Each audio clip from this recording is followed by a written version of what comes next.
Alright guys, we're in game number 2. This one is iTripnotic on CTF on Truth.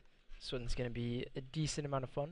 I think this game might have a little bit of theater lag like the last one, which drives me crazy because it's like they're not shooting the BR or pistol fast enough. I'm like, I want to talk about that, but then I realize the game's a little laggy in theater mode for some reason. It's super frustrating. But overall, oh well. Let's get this started. So, follows his teammate top middle. I'm not a huge fan of having two top middle. The Ramy effect, guys. Anybody remember what the Ramy effect was? If you're going to do something, don't mess it up, right? Don't make those small mistakes that amateurs make.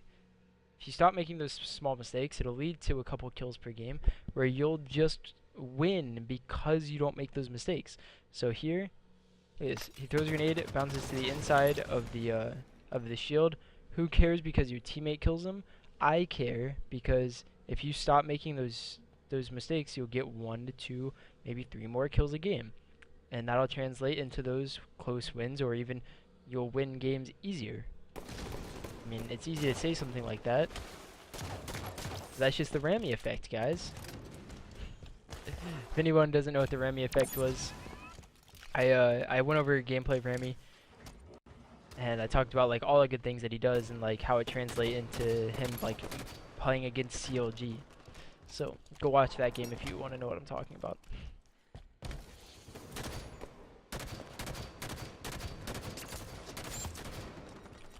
So holding pink 2 here. Wants to help his team as much as he can. That's Camel guy, so great kill here. Overall, he's played this super safe. His opponents haven't really challenged him too much. So here's 2 dead, right? Look at your team. You're the farthest guy up. You've spotted the 3rd guy. Actually, that's 3 dead. That's 3 dead. You should know there's 3 dead. The only thing is there's going to be a guy that spawns in the back of flag. So what do you want to do here? I'm not really asking you guys what you want to do here, but I'm just trying to get you guys to think. What do you want to do here? Do you want to just YOLO into the flag? Do you want to finish this guy top middle, wait for your team to push? Like this is weird, right? This is a weird position. So I think that, I mean, in my unexperienced position, you want to wait for your team to push up. Look at all your entire team's going car. Well, for some reason, I have no idea. But your job here is to stay alive at pink. He does exactly that. And then you're just waiting to find out if your team is going to win this car battle. They should. They end up getting a 2-for-1 trade. I think one guy just came off respawn. And so now you're just controlling pink. If someone comes up to pink, try not to let them shoot across the map too much and then get the kill. Now that you got two kills, your team is already at car. Look, they're pushing into the base. You want to do the same. You want to block their pink. You want to block them from spawning in their flag. So should be pushing top middle or their car door so they spawn bubble in 5 seconds. And then you guys get a flagpole here. You get into a battle, you get the kill, you push. Alright? This is something that I don't know like how to just explain it in game. But if you don't push here, your team dies. This push is nullified. Right? That kill, that double kill that you just got is absolutely useless. It translates to a 2-0 kill for you. No points, no chance to put on a flag. Because if you don't push, your teammate dies, and no flag is ever going to be pulled for the next like 15, 20 seconds at least. Sure, you maintain control, but you're still like not giving yourself a chance to push into the flag. And then you just, I don't get this play at all. Not going back up to pink instead of staying pink 2. I feel like it's a mistake that he just like, oh, I made a mistake, and then I felt I couldn't push into the realize. Then goes down. So overall, I feel like you're not taking advantage of positions that you're getting into. That was your first death in a minute and a half of gameplay. I feel like that's just not being aggressive enough.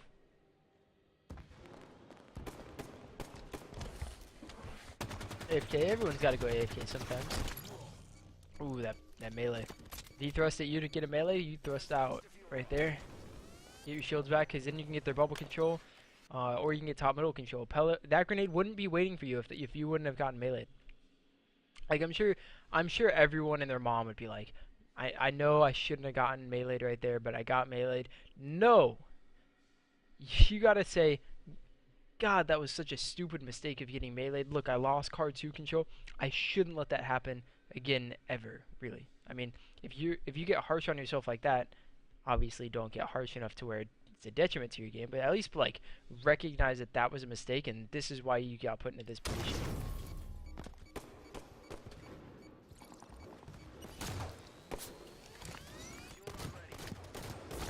I love it. I absolutely love this. So we talked a few games ago about this idea.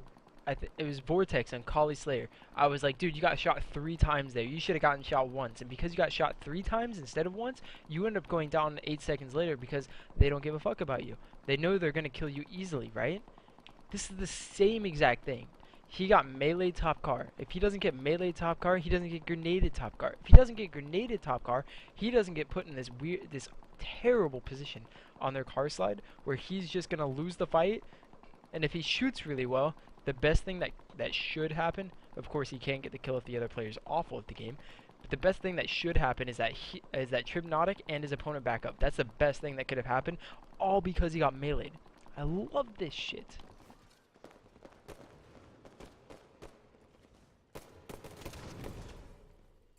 So please, guys, be hard on yourselves. Don't just say, "Oh, I won the game. I won the game like 3-0, guys." Like, say I got melee top car. I made this mistake. I can't be making these mistakes. Like again, I gotta cut this out of my game.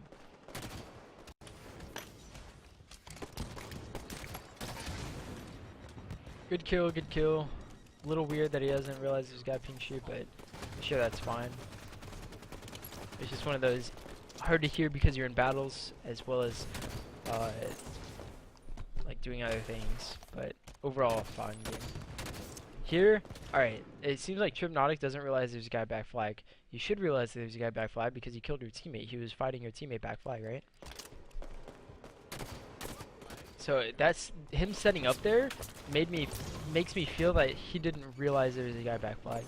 And it didn't really matter that much in that position, but it's gonna matter in some positions, right? Right? Hate myself for saying it right so much. Interesting play with a Hydra. Ends up working out. Oh my goodness. Good stop there.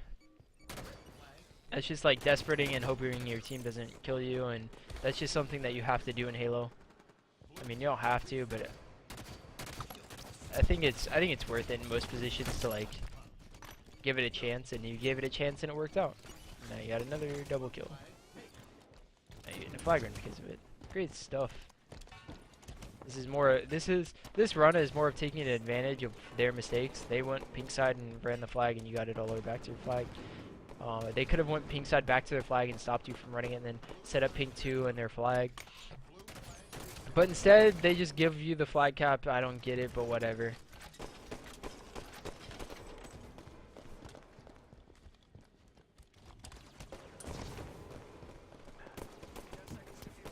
That sucks. He turns his head as soon as the guy drops basement. Doesn't use his thrust, which is kind of bad. I think he could have like thrusted back basement once his teammate started fighting the guy lift, and he could have stayed alive. Ooh, God. Picks up the BR with 1 bullet. Ha! Hi, guys! Guys, I spotted it. The Ramy effect. Oh, yeah. So if you guys remember, Ramy, on this exact same map, picks up a BR that has a half clip in it, or like 4 shots in it. He shoots those 4 shots, and then he instantly switches weapons because he realizes, I'm out of ammo. This guy's like, God, I picked it. Like, it didn't matter this time, but I'm saying, like, it's gonna matter. And it mattered in Ramy's situation. He picks up a BR with 2 bullets in it. He shoots those bullets and then continues to try to shoot instead of switching back to his AR. Like, that's just stuff that separates players. I love talking about shit like that. I love it. Looking for a pistol now. Finds one. Great stuff, guy.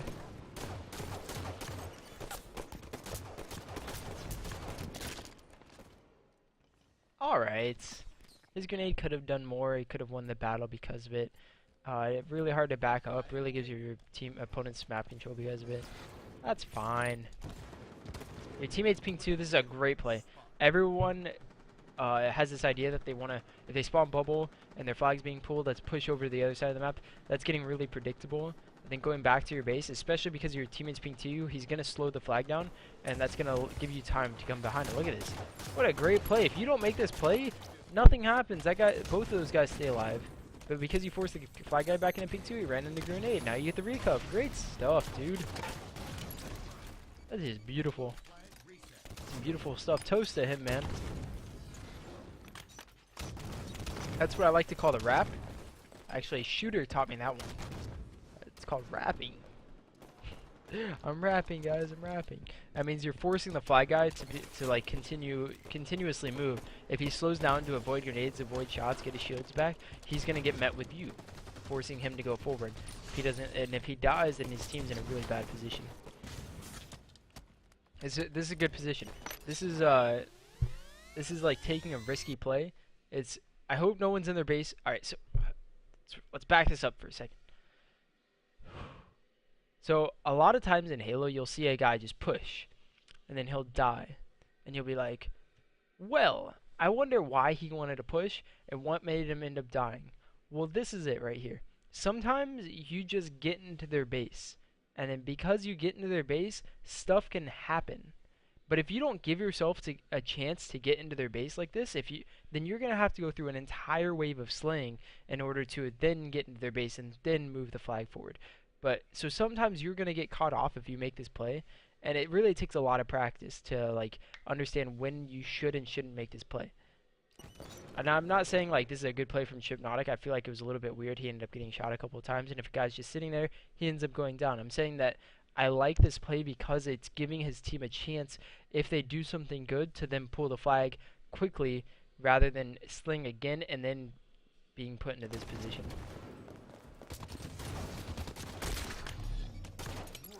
Whatever.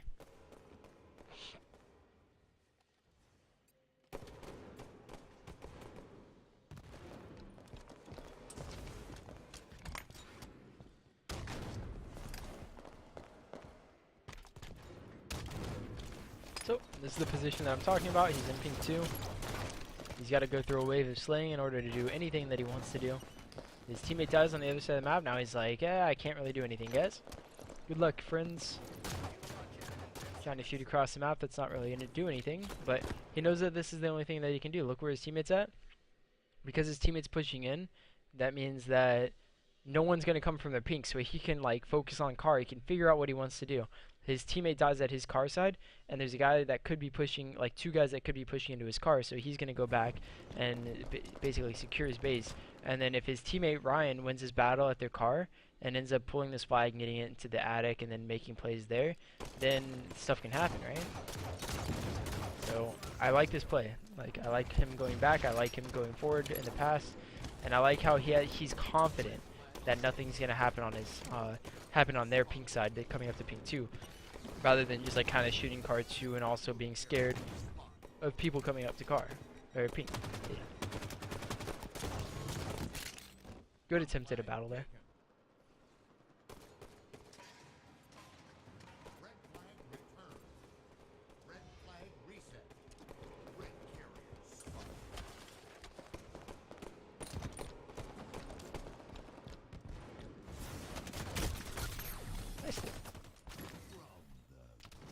So, again, giving his team a chance to stop this flag by overextending. That was the position that they want to overextend in, where he's like he doesn't have enough time to go back and stop the flag, but his team's also doing the same thing. Pretty sure if I remember that correctly.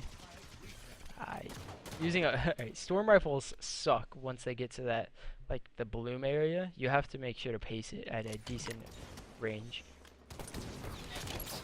Wow, unbelievable that he gets that lucky.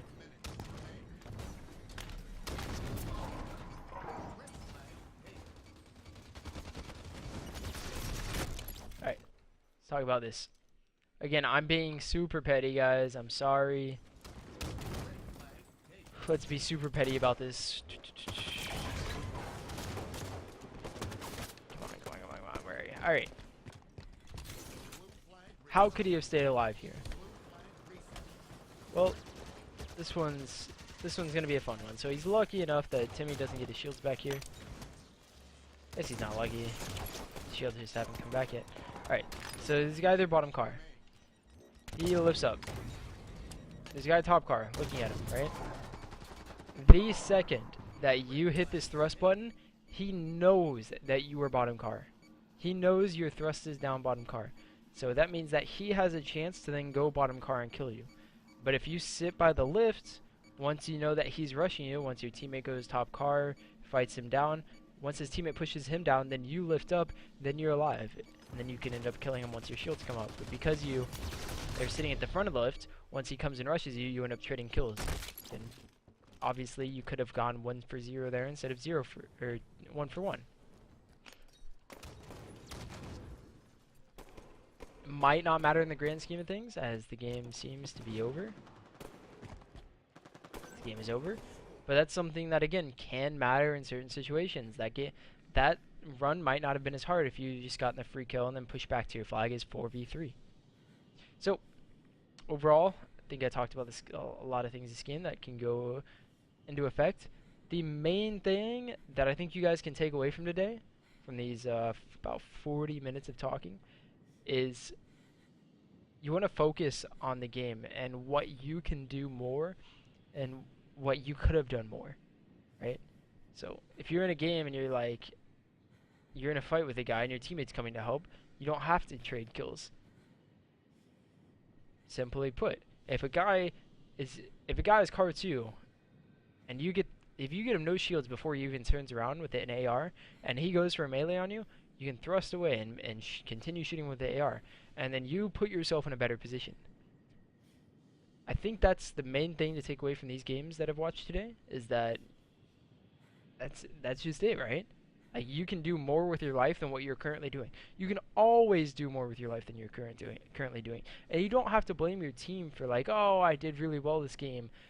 My team sucks and we lost. Don't look at it like that. Be like, oh, we lost this game and I could have done more. Or, oh, we won this game, but I still could have done more. I could have done better. I think that most, if not everyone in this that's watching these games that I'm going over, has this idea in their head that I'm watching these because I want to get better. I don't think they're very entertaining, right? I'm watching these games because I want to get better. So when you go into a matchmaking game, you can't be like, oh, these guys suck. I couldn't have done much more. That's a blatant lie. You could do anything in these games. You can carry 1v4 if you're good enough. Like, seriously, you could beat CLG if you're good enough. 1v4, you just hit a bunch of amazing no-scopes or some shit. I don't know. But seriously, you can always do more. Put yourself on, like, the spotlight to do more. Ask yourself, can I do more? What could I have done more? You can go in a theater, or you can do it while you're sitting in game. Like, I shouldn't have done that. Next time I get into this position, I'm going to focus on not letting that happen again. That's all I ask for you guys. Thanks for watching. I'm going to get off for the night. I've got some stuff to do. I might be on later tonight for scrims or whatnot. But so tune in tonight. I'll tweet it out. I'll turn on my stream, and that'll give you a notification if you follow me. So thanks everyone for watching. See you later.